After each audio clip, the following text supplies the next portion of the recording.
আমি এখন আছি ঢাকার লালবাগে। আজকে আপনাদের দেখাবো মুঘলদের অসমাপ্ত দুর্গ লালবাগ কেল্লা।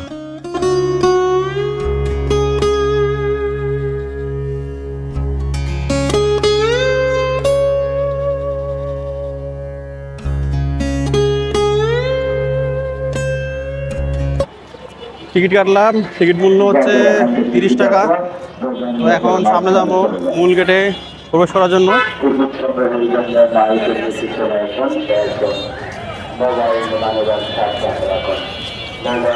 ভিতরে প্রবেশ করতেছি।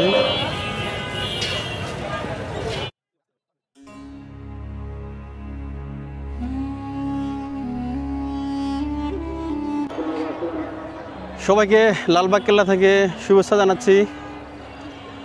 আজকে শুক্রবার, ছুটির দিন থাকাতে আজকে লালবাগে কিন্তু অনেক ভিড়। দেখুন সব জায়গায় অনেক লোকজন।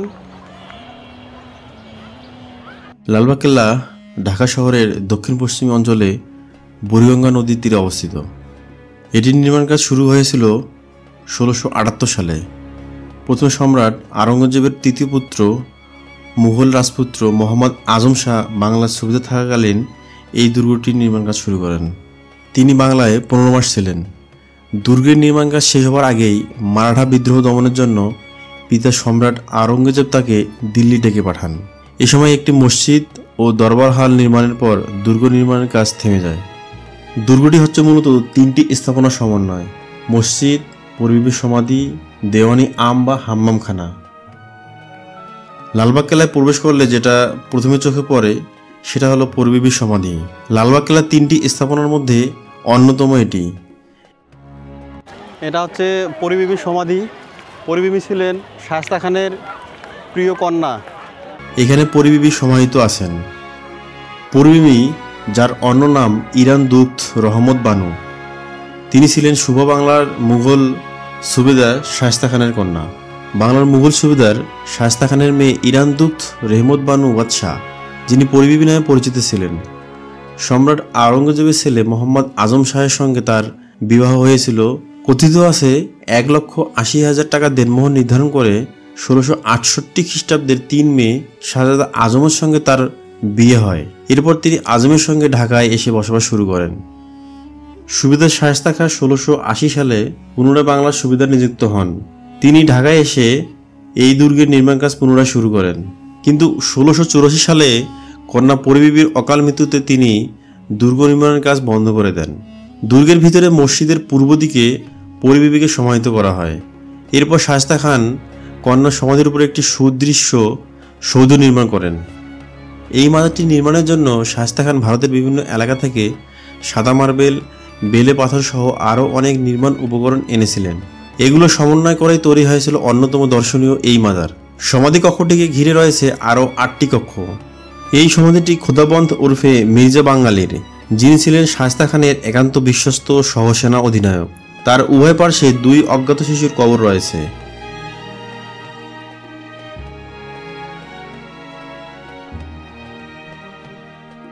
ভবনের 4 কোণে রয়েছে 4টি চূড়া। কেন্দ্রীয় কক্ষের উপর অষ্টভুজাকার গম্বুজটি পিতলের পাত দিয়ে মোড়া। অবশ্য আদিতে এটি সোনার পাতে মোড়ানো ছিল। প্রত্নতত্ত্ব অধিদপ্তর দায়িত্ব নেওয়ার পর পুরো জায়গাটি খুব সুন্দর করে সংস্কার করা হয়েছে। কেউ চাইলেই পুরান ঢাকা লালবাগ কেল্লায় গিয়ে সমাধিসৌধটি দেখে আসতে পারেন।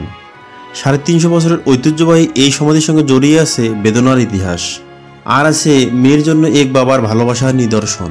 পরিবিবির মাজার ভবনটি বর্গাকার চতুষ্কোণ। ভবনের একদম মাঝের বর্গাকার কক্ষটিতে রয়েছে পরিবিবির কবর। এই কক্ষটি ঘিরে আরও 4টি ঘর রয়েছে। ভবনের 4 কোণে রয়েছে 4টি ছোট মিনার এবং ছাদের কেন্দ্রভাগে রয়েছে অষ্টকোণাকৃতির গম্বুজ। স্থাপনাটির অভ্যন্তরীণ ভাগ সাদা মার্বেল পাথর দিয়ে আচ্ছাদিত।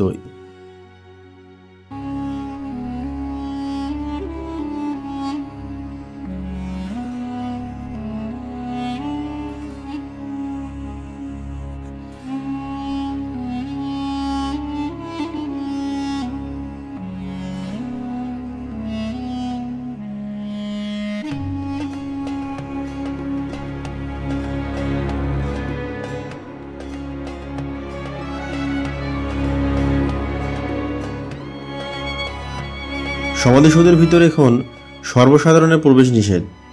তাই বাইরে থেকে পরিবিবির সমাধি দেখে নিলাম। এটি হচ্ছে পরিবিবির সমাধি।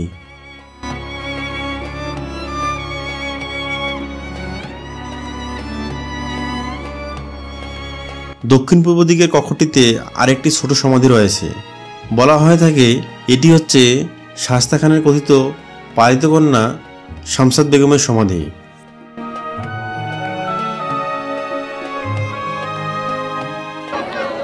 আমি যে মসজিদটির সামনে দাঁড়িয়ে আছি এটা হচ্ছে লালবাগ কেল্লা মসজিদ।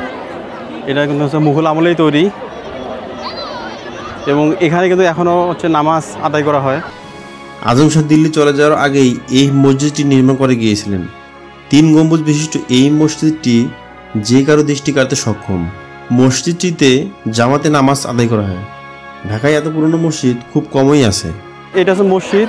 মসজিদের ঠিক সামনেই কিন্তু হচ্ছে শায়েস্তা খানের প্রিয় কন্যা পরিবিবির সমাধিস্থল। কেল্লার ভিতরে চলাচলের যে পথগুলো রয়েছে সেগুলো দুই পাশে সারি সারি অনেকগুলো গাছ রয়েছে, যা এর সৌন্দর্য বহুগুণ বাড়িয়ে দিয়েছে এবং এই পথ ধরে হাঁটতে যে কারো অনেক ভালো লাগবে।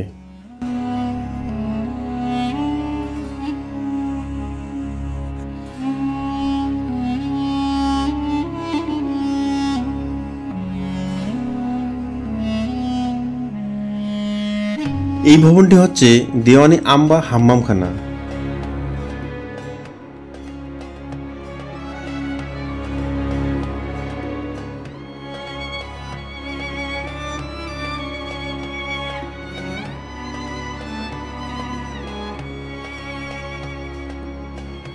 এর সামনে একটি কামানের নল রাখা হয়েছে।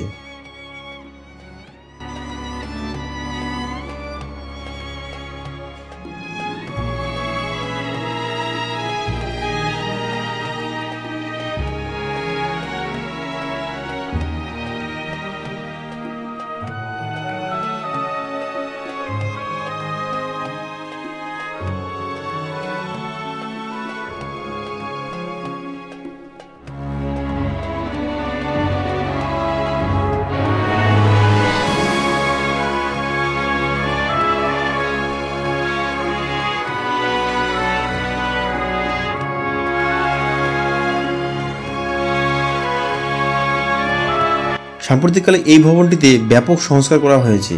এর ফলে এই ভবনটি তার আদিরূপ ফিরে পেয়েছে।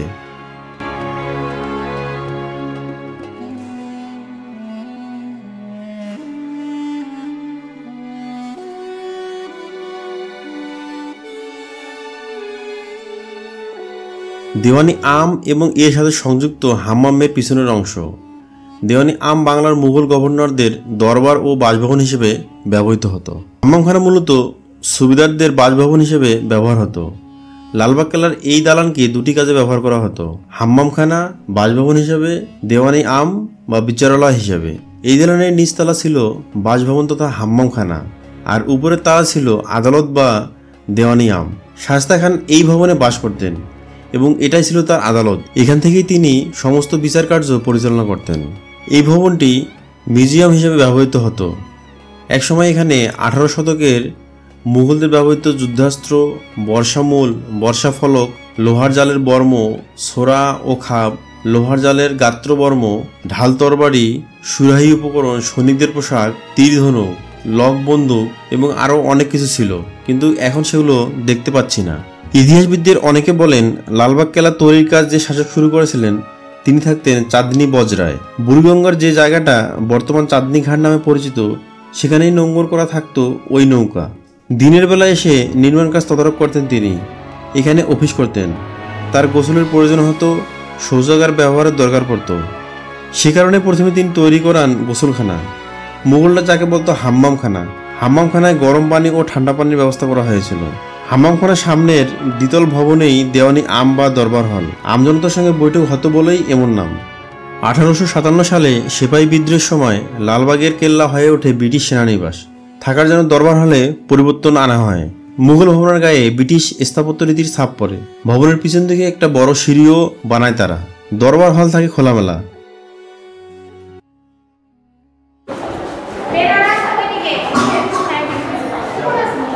এইদিকে কিছু নাই, পুরো জায়গাতে কিছু নাই। কেন ফাঁকা কেন এখন বলুন তো? ও ভাই আপনি আচ্ছা আমি একবার আসছিলাম তখন দেখে অনেক কিছু দেখছিলাম, এতে বললাম আগারগাঁও শিফট করে ফেলছে এখানে অ্যান্টিগুলিগুলো, যে প্রদর্শনী যে জিনিসগুলো ছিল না, এটি আগারগাঁও কোথায় মানে কিসে? ভবন তথ্য অধিদপ্তর যে দ্বিতীয় তলা, 3 তলা এবং 4 তলা। আচ্ছা বিষয়টা জানতে পারলাম যে এখানে যত কিছু ছিল আপনার হচ্ছে বল্লম, তারপরে হচ্ছে যে সৈনিকদের পরিধায় বস্ত্র, এগুলো কিন্তু সব হচ্ছে আগারগাঁও যে প্রত্নতত্ত্ব বিভাগ আছে সেখানে সব কিছু শিফট করেছে।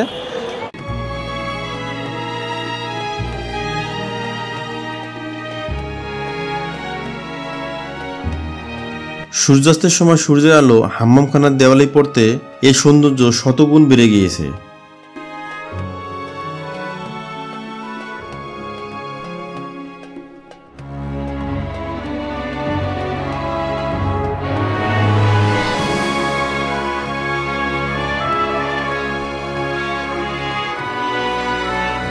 এখানে অনেক খোলা মাঠ থাকায় অনেকে ছোট বাচ্চাদের নিয়ে খেলায় মেতে উঠেছে।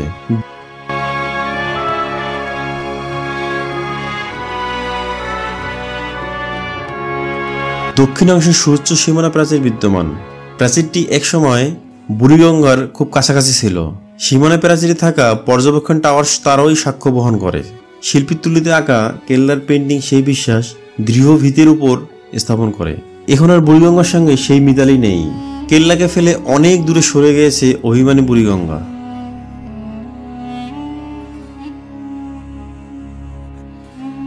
পূর্ব দিকে মাঝামাঝি স্থানে রয়েছে একটি বিশাল পুকুর। বর্তমানে এখানে পানি শূন্য খাকা করছে, দেখতে অনেকটা গল্ফ মাঠের মতো। একসময় এই পুকুরে পানি টলমল করত এবং সেখানে অসংখ্য শাপলা ফুল ফুটে থাকতো।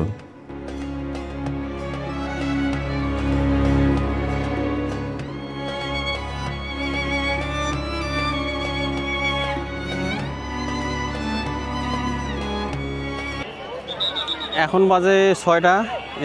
এই 6টার পরে লালবাগ কেল্লার ভিতরে থাকা যায় না, এটা নাকি নিয়ম। তো এই কারণে সবাই আস্তে আস্তে বের হয়ে যাচ্ছে।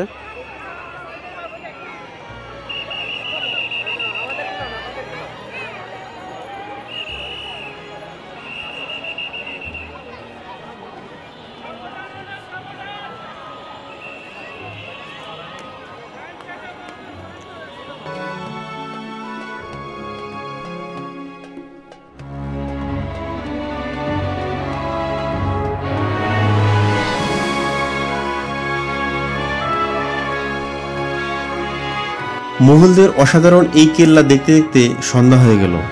এখন ফিরতে হবে, কিন্তু ফিরতে মন চাইছে না, কারণ সূর্যাস্তের আলোয় এই কেল্লার সৌন্দর্য আরো বহুগুণ বৃদ্ধি পেয়েছে। কিন্তু যেতে হবে। আজকে এই পর্যন্তই। সবাই ভালো থাকবেন, সুস্থ থাকবেন। আমার এই ভিডিওটি ভালো লাগলে অবশ্যই লাইক, কমেন্ট এবং বন্ধুদের সাথে শেয়ার করবেন। যারা আমার এই চ্যানেলটিতে নতুন, অনুরোধ থাকবে আমার এই চ্যানেলটিকে সাবস্ক্রাইব করার এবং পরবর্তী ভিডিও পাওয়ার জন্য অবশ্যই বেল আইকনটি অন করে রাখবেন। সবাই ভালো থাকবেন, সুস্থ থাকবেন। আল্লাহ হাফেজ।